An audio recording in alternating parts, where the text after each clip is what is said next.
fellow humans and other groovy entities who may be tuning in from elsewhere throughout the cosmos.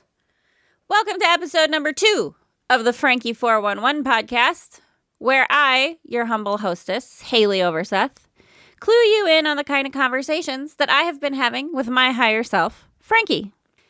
So lately, Franki and I have been we're very into the paranormal investigation world right now.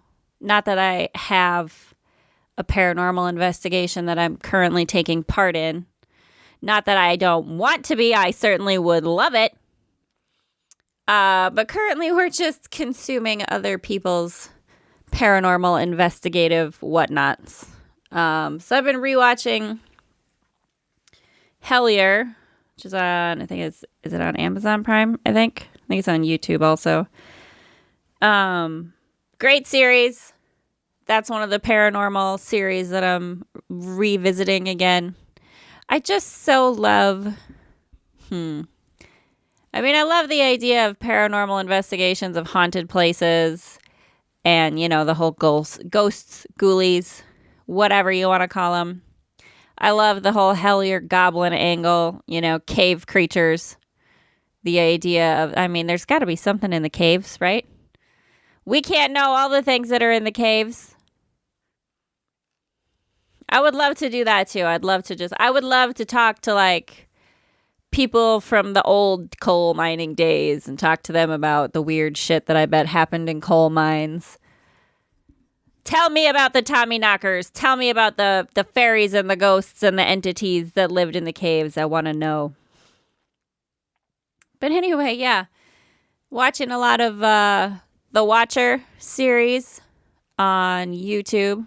Ryan Bergara, Shane Madej, the BuzzFeed dudes. Love that shit. What else? There was another one. Oh, Paranormal Caught on Camera. I love paranormal stuff, weird things, unexplained things, UFO, alien things, caught on camera, caught on CCTV, whatever, caught on dash cams. Just weird things. If you find any weird thing on the YouTube video that has been caught on a camera, a trail cam, whatever, that looks like a Bigfoot or a cryptid or magic happening, I don't care what it is, send it to franki411pod@gmail.com. I want to watch those videos. In the paranormal investigation realm, I really just enjoy the idea of sort of following a mystery and watching it unfold. Because, ghost haunting sort of paranormal investigation, for example. There's another one that I like on the YouTube. Who is it? He was on Watcher. Garrett starts with a W. I can't remember. Is it Garrett Watts? I can't remember. He's on Watcher. He does some videos and stuff on the YouTubes. He's good stuff too. And I don't know. I love the idea of spirits and entities sort of haunting different locations, whether it's a house or a graveyard or an old hospital or a old, whatever kind of building. But I do I have questions. I wonder, I guess I kind of think that there's a possibility of all things being all things. All truths are true to every individual, and anything is possible. But I like to kind of ponder and think about what hauntings or ghosts actually are. I'm sure that, if all things are possible, then in some dimension and in somebody's reality, ghosts have to be spirits of individual humans that have passed. But then I also wonder, in certain places, I don't like the idea of a demonic entity necessarily. I don't subscribe to the sort of Christian categorization of energies in the sort of good, bad, evil, whatever sort of categories like that. But I do wonder about maybe the idea of fairies or fae folk, sort of elemental energies that exist in the same space that we exist in, but maybe at a frequency or vibration that we're not able to see them or hear them always. But maybe some places that are quote unquote haunted may be haunted because there's some other layer of reality that exists there that for whatever reason is able to interact with our three-dimensional human density. And that's the thing too with demons, the idea of demons. How do I want to say? Demons in Christianity, a lot of those entities were originally other pagan religions' gods. The evilness assigned to demon entities as per Christianity does not agree with every other culture, So you can't say for sure that an energy or an entity that might be haunting, quote unquote, or inhabiting a space is a demon. And if it is, something that you might classify as a demon or some entity or energy you would classify as a demon or evil, doesn't necessarily mean that it actually is or that it self-identifies that way. Yes, these are the thoughts that I like to have. These are the conversations I have with Franki. Demons are just trying to exist too. My sister and I always joke that I'm the Walter and she's the dude in our, Big Lebowski relationship. I don't know who Donnie is. I'm going to say my older brother then. He's Donnie. But I'm the one who's like, you're not wrong. You're just an asshole. I am an asshole. I'm not going to say I'm not. I can be an asshole. I can be a bitch. And maybe to some degree, I could be labeled as a demon based on some of my behaviors. Does that mean I self-identify that way? Not necessarily. It doesn't mean I necessarily don't. I like my darkness, I'm not gonna pretend that I don't enjoy the idea of being a spooky bitch and having people look at me a little sideways and be slightly put off by my energy. I'm not gonna pretend I don't enjoy that. I do. Oh, I think I got a little bit lost here, Franki. Where were we? Talking about pagan gods, demons. Yes, those things. Also, hauntings. I do also like thinking about the idea of how does human consciousness in general affect quote-unquote haunted places or, paranormal activity. Because one of the things I think about, for example, is, haunted battlegrounds. Places where there were like big Civil War battles that people visit now and they say there's ghosts of soldiers or what have you.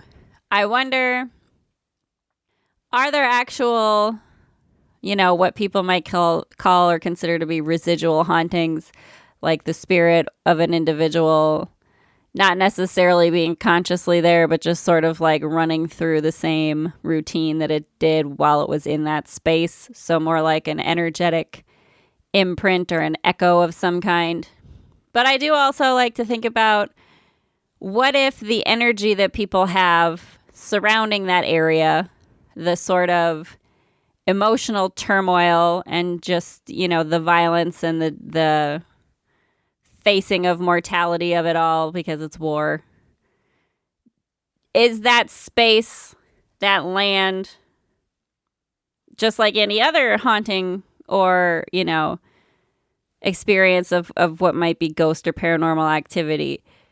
Does the fact that we as humans, that so many people place that sort of energy or expectation onto that space, whether it is a Civil War battlefield or a haunted house or whatever it is, just that there's so many people who place what we normally would call, I suppose, darker or negative emotions. I'm in a space with Franki where good and bad and positive and negative are qualifiers that we as humanity place on things. They're just perceptions. There's nothing is empirically good or empirically bad. It's all your perspective and how you view things and your own personal preferences. I don't know. Anyway, I wonder whether the expectation and the power of human consciousness, placing all of those emotions on a space and saying it's haunted, weird shit happens here, it's spooky, it's creepy, it's weird. Is that space, that land, that house, that building, whatever it is is it sort of obligated in a sense to manifest the symptoms or activities that would be considered paranormal that would cause us to call it haunted? Does human consciousness, does our belief that a place is haunted make that place haunted? Do you understand what I'm saying? Frankie gets what I'm saying. It's just a fascinating thought to me that, because we know from particle physics, quantum physics, the double slit experiment, look it up on the YouTubes if you don't know what it is. It's easier to understand it, I think, if you watch. There's some really great graphics, computer simulation, whatever effects, whatever you would call it, that I don't have the skills to do, out there on the YouTubes that illustrates very well. But basically, it was a particle physics experiment. They shot particles at like a sheet basically that had two slits cut into it. And then it was just a little space behind that. There was a wall. And they were observing the way that the particles hit the wall when it went through the slits.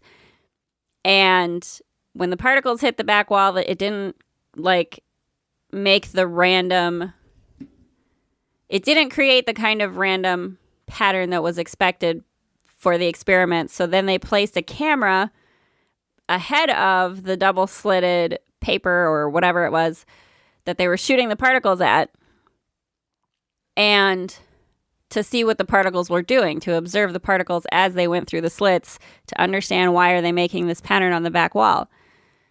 Once they placed that camera there, the particles, once they started shooting them through the double slitted paper at the wall, created a different pattern. So basically the conclusion is the very act of observing reality or observing something affects its behavior. The act of placing a camera and observing the particles in motion affected their behavior and what they did. So obviously, if you're someone who's into law of attraction, Abraham Hicks and all the, people who channel all the different entities that explain to us how we create our own reality, or even listen to, Neville Goddard or Alan Watts, whatever, you can kind of extrapolate out that quantum physics, particle physics experiment into what the messages that they put out there, that we do create our own reality. The observation of reality affects reality. Your perceptions of reality affect reality. So, in the particular realm of paranormal investigation, does human belief, human consciousness, putting together a belief structure from a lot of different people and believing that a place is haunted, cause that place to be haunted? Like a tulpa. Like where's that from? They talk about it on last podcast all the time. A tulpa, a thought form entity, like a Slender Man, or the more that people think about it, the more solid and real it becomes in this three-dimensional reality. Which again is basically the way that reality works. If you listen to Bashar or Osifius or a lot of the channeled extra-dimensional entities, go look that stuff up too. Ruben Langdon's interviews with extra-dimensionals. Go check that stuff out. But anyway, that's the thing regarding paranormal investigation that Frankie and I have been fascinated with, particularly watching Hellier, because it's, the way that they talk about it on Hellier is talking about it in the sense of a phenomena, kind of the way that I think a lot of, I don't know, maybe it's just my perceptions of things that are shifting. It's not the phenomena, it's not the, whatever you want to call it, whatever thread you're chasing in paranormal, whether it's a goblin investigation that turned into finding aliens and all kinds of other craziness, and the effects of the piezoelectric effect and the effects of geological structures and different things on different locations. Oh, now I got lost again. Hellier. Yeah, but anyway, just the idea that human consciousness, once you get into a paranormal investigation with a group of people, you're going to find things because you're looking for things, and things are going to, synchronicities will create themselves, because you're looking for them. It's a very confusing thing, Frankie. I know you understand it better than I do, but those are some of the concepts or ideas that I've been playing with. We do create our own reality. So if I want to be a paranormal investigator, then I just kind of have to start following a thread of something, and then investigative whatevers will come to me, because that's just where my brain's at. And that's how the law of attraction works. When you think about stuff, it shows up for you. But it is fascinating to me, the idea of how much, when you're looking at the world of paranormal investigation, how much of what you're investigating is external forces at work, and how much of what you investigate or what you find is your perceptions of reality affecting the external world, more than the external world existing as the puzzle that you're trying to put together. I don't know. But anyway, Frankie and I have some more notes here on my little for all that conversation about consciousness and ghosts. What else? I love the idea of cryptids too. Bigfoot, Mothman, Dogman, like Yetis, or like sea serpents. Fucking love the idea of sea serpents. Nessie, Champ. I think there was something, a paranormal caught on camera. They had, was it in Mexico? I think there's a lake in Mexico that has a sea serpent, or supposedly does. I love seeing that stuff. I do. I love seeing the weird footage of things like that too. Also send those to me, frankie411pod@gmail.com. Are there YouTube videos of water monsters that I haven't seen yet? Send me those. But I am fascinated, and I'm interested, considering how much we don't know about our own planet, whether it's the depths of the oceans or, remote locations, islands, forests, whatever you want to think of when you think of that. We don't know all the things. We don't know everything. There's got to be stuff out there. Again, all truths are true for every individual. My truth is that there's weird shit out there. Maybe Bigfoot is an extra dimensional creature that is just blipping in and out of our three-dimensional, third density human existence.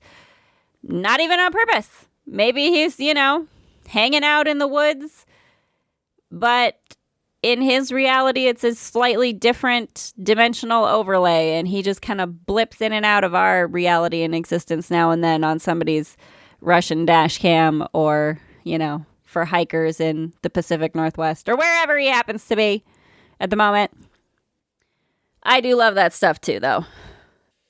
Also been super into the idea of teleportation and time slips. That's more YouTube rabbit holes that I've been going down. I love the idea of teleportation. The way that I see it in these videos, and these probably, if you look it up, you find the same ones of, like, there's a guy, like, it's one of those, street light cameras, CCT cameras. There's a guy on a bicycle type thing with a cart behind it, that he's going down the street, and there's a truck coming at him, and he's gonna get hit by the truck. And just before he does, you can see this, like, really bright light zap in, grab the guy on the bike, and poof, he's gone. And then poof, he shows up like a little ways away. And when you slow it down, it looks like a figure. It fascinates me. I know that, I know people like to say it's fake, and honestly, I kind of don't care if it is. I still love the idea of superhuman powers and abilities like that I really do believe that we all do have. We've just forgotten, and we don't know how to use it anymore. And we, whatever they talk about, calcified pineal gland, whatever, if that's the reason, or it's all a belief structure, like Bashar would say. It only has, it's all the placebo effect. Isn't that kind of what it is? All of existence is basically a placebo effect. If you believe it is something, then that's what it is, because you believe that that's what it is, and so that's what existence becomes, because that's what you believe. So I'm going to go ahead and believe that there are people who can teleport and levitate. Oh my God, that's another favorite one that I have, Frankie. You know it, on the YouTubes. That I think, again, is in Russia. Why is all the crazy, weird, fun stuff always happening in Russia on the dash cams and whatnot? But there's another video of someone's just like walking on a path in some trees. I don't know if it's a park or a forest or what, but some ways down the path is a woman on the ground, and there's like a girl levitating in the air. And when they're spotted, she like drops down out of the air and they take off and run away into the woods. And I think that's just the funnest shit ever. Like a witch mom teaching her daughter how to levitate and be a witch too or some shit. I don't know what it was, but I think it's great. And I don't care if people think it's fake or whatever. I really don't. I'm going to go ahead and say that it's real and those things happen because that is the reality I want to live in, because magic is fun. And don't we need some fun in this life and in this world? I think we do. I think we do. We need some fun. But yeah, teleportation, time slips. I love the stories of people who are just, walking down their regular street, going to their apartment or whatever, and suddenly they're in a space that looks like it's the 1940s, and there's old cars, or like the 1800s, and there's horse-drawn carriages, and everything is like they've just walked into a past reality, and then they blip back into their own. I love that. I want to know about time slips that happen in the other direction, where you see something futuristic. And also, because like Bashar says, everything is here and now. Everything exists here and now. So it makes sense that you could slip into a different time because everything is here and now. It just depends on what you vibrate with. Yeah, snack on that little thought for a minute. But I love the idea of any story. I haven't necessarily heard them. It's usually when I hear the time slip stories, it's something about going, seeing yourself in a space that is back in time. It's something in the past. But I do think it's interesting to think about time slips to the future. Or there's also, I do believe there's also people who claim to be from the future on the YouTubes. And those are always, the thing about people who make claims, it's always difficult to sort of discern who could be telling the truth and who's maybe got some form of mental illness that is not being treated. But then again, that's another thought and another conversation that Frankie and I have. Our mental illness is just misunderstandings of a higher level of consciousness. Are there people who we think are schizophrenic, but really they exist in multiple different levels of reality? I'm fascinated by that idea. I would love to interview people who, have schizophrenia or whatever other, what we label as mental illness. That I do wonder, are there some people that